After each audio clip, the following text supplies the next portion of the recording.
Pemerintah Aceh mengapresiasi dukungan Bank Indonesia mendorong digitalisasi pengembangan produk lokal agar memiliki daya saing dan bergerak lebih aktif dan optimal.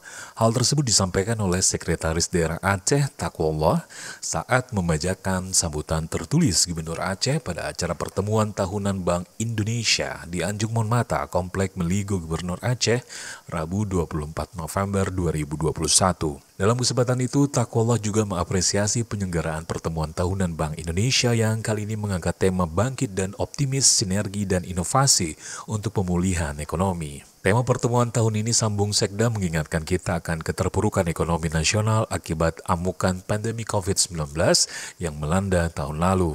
Sebagaimana kita ketahui, data statistik menyebutkan ekonomi nasional triwulan 3 2021 tumbuh positif sebesar 3,51% years on years dan melanjutkan pertumbuhan positif triwulan 2 2021.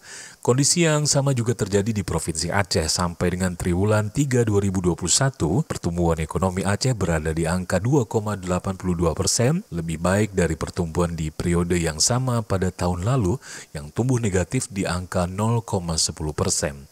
Tahun ini tingkat kemiskinan dan pengangguran juga terus mengalami perbaikan. Hingga Maret 2021, kemiskinan di Aceh berada di angka 15,33%, lebih baik dibandingkan September 2020 yang mencapai 15,43%.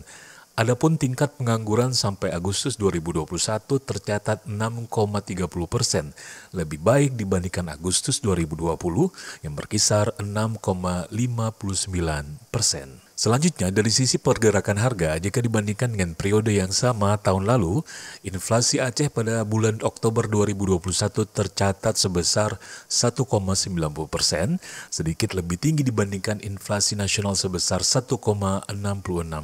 Namun, jika dilihat dari tingkat inflasi tahun berjalan, sampai dengan bulan Oktober 2021, inflasi di Provinsi Aceh tercatat sebesar 0,71%. Angka ini lebih rendah dibandingkan inflasi nasional yang tercatat sebesar 0,93%.